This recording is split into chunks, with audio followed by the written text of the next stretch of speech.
I'm Daniel Montgomery from Gold Derby here with Empire of Light cinematographer Roger Deakins. And the movie is set in and around a movie theater in a seaside town in England. Making a movie about the power of movies. Did this film make you reflect on what's so meaningful to you about the movies?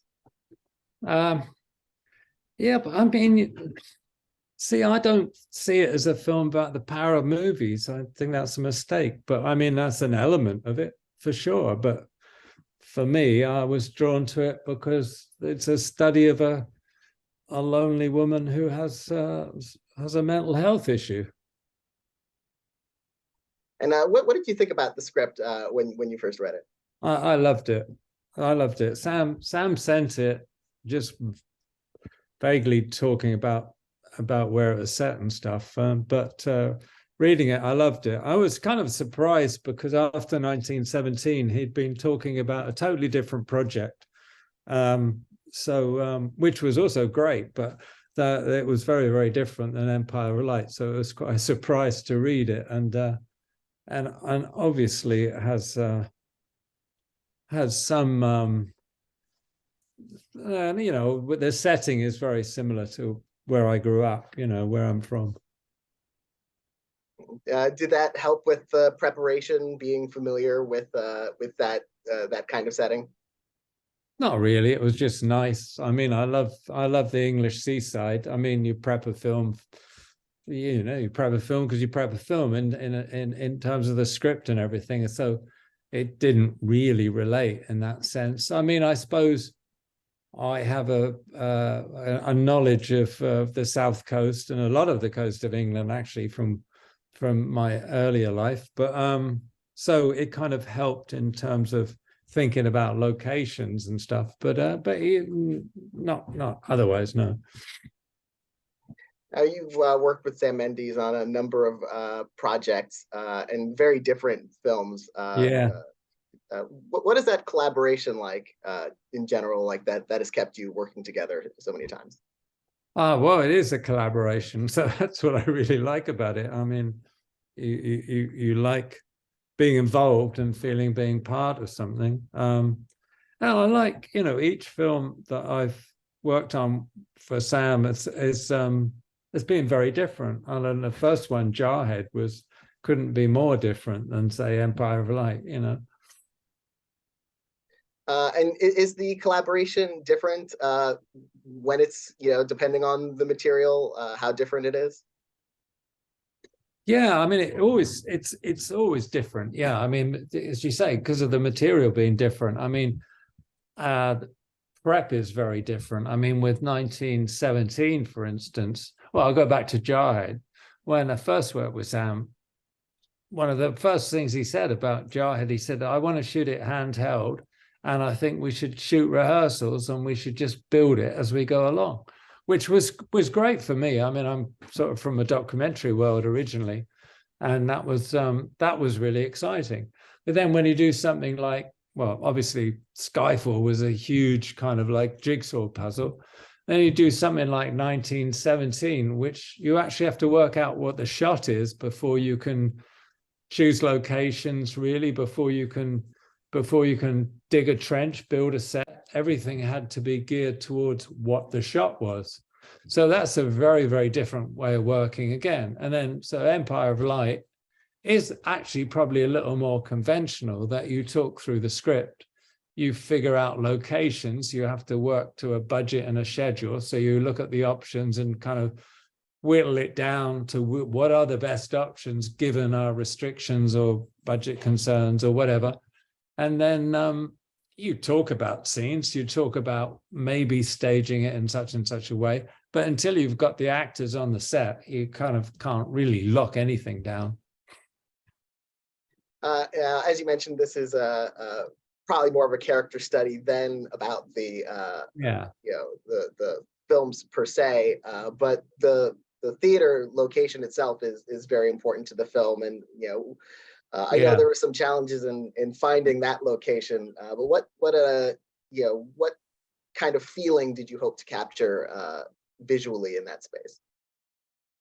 Well, I mean, a big thing was like the interior exterior feel of it. You know, the script called for a cinema set on the seafront, and Sam had based it around one in Brighton originally, which was now it's still there, but it's been turned into a casino. So, you know, that you couldn't have shot the interior, it could have shot the exterior with a bit of work, but, you know, it's pretty impractical.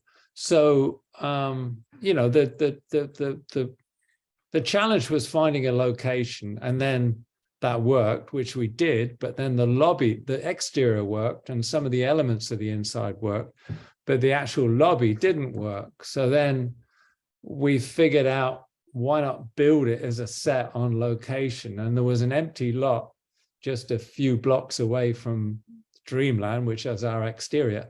And so Mark built a set basically, and it was key to me about the exterior, because we could have done it on stage, and you could have done a whole digital background and put in the ocean and all the rest, and it might have been easier to control, but what you would have lost would have been the kind of reality of it, I think, you know.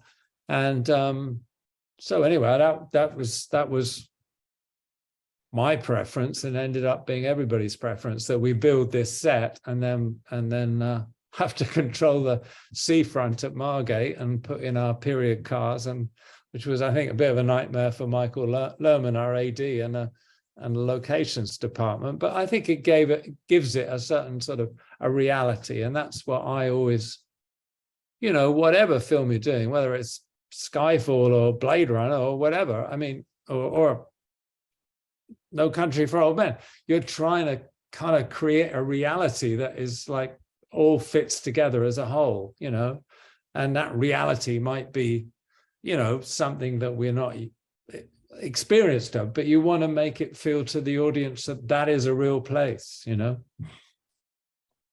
And yeah, there's some really striking shots in the film. I think one of my favorites is where you have Stephen and Hillary on the roof watching the fireworks. Mm-hmm. What was the process of shooting that scene, and what were some of the complexities and considerations? Well, the tricky thing is you're on a roof at night, and you want the most, you know, you want the most significant thing in shot to be the fireworks when they go off. You know, we were very lucky in choosing that roof. The tower block that you see in the scene, you know, a few blocks away, became Stephen's home. His apartment was in that tower block. The character's apartment's in that tower block. That wasn't in the script. That was never meant to be, but that seems such a opportunity. So then, okay, the tower block needs to be a feature. We need to see the conversation, but the fireworks should be the most dramatic thing lighting wise. So it was a matter of building in these elements, you know.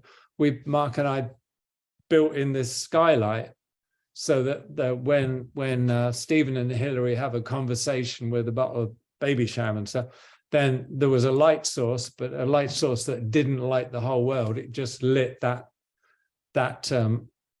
area. So the conversation had a place to be, but it didn't then, you know, take away from the fireworks when they were standing at the front of the roof looking out over the sea. So, you know, it's all those things you kind of play with, you know. And the main character, Hillary, her mental state is such, you know, the center of the film, and what she's experiencing. How did, you know, or did the visual style change? Did you want that to kind of reflect what's happening in her mind and your experience? Well, you do, yeah. I mean, you do small things. I'm not somebody who wants to paint a huge brushstroke and make a big statement, but you do small things. You know, the cinema interior, the lobby, wanted to be this warm, inviting place because that's where Hillary has friends. You know, that wants to be somewhere where she feels a bit more safe, I suppose. You know, and the exteriors wanted to be most of the time a little grayer and colder. And you know, then obviously when she goes with Stephen to the seaside, they had the day out. It wanted to be a little bit more romantic. So you have to choose the weather to get those scenes as you want them. When she's in her apartment and has a sort of breakdown, I wanted the light to be a bit harsher. So, then you choose a certain sort of light to for that particular scene, So, but I never want to do anything that's bashing the audience on the head. You know what I mean? You want to gently just kind of make the changes, but yeah. And then there's another memorable scene where Hillary is sort of experiencing a movie in the movie theater, watching being there. And of course, the light, streaming from the projector is such a pivotal visual part of that scene. What was it like shooting that and sort of shooting a scene about someone watching a movie and having that kind of experience? Yeah, I mean, I kind of sometimes you're kind of more kind of overwhelmed by the technical issues, and we didn't have a very strong projector for that. Normally those sort of scenes aren't hard to do, even on film, but I guess it was budgets or whatever. But we didn't have a very bright projector, so actually getting the images and getting the reality of the beam of light being the one beam that was light in her face because of the reflected light, bounce light off the cinema screen. It wasn't that easy, actually. So, sometimes those things can just sort of like, blot out the rest of the memory of the scene, if you like. And you're a two-time Oscar winner, and this film has been getting awards buzz. What does that kind of recognition mean to you, and having a film be part of discussions like that? I hope people see the film, I hope people see the film, and I hope it brings them to the cinema. I mean, what else do you want? I mean, the rest, whatever, but the only thing that really matters is the work and the movie, and you just hope you're contributing to movie making. That's what I've been doing all my life, and hope to continue doing. I hope there's still cinemas for me to be able to do it. Well, I think there will always be work for Roger Deakins as long as you want to do it. You do such impressive work, have such an impressive body of work, and I want to thank you for talking with me about this film, and congratulations. Thanks very much. Thanks, Daniel. All right, cheers.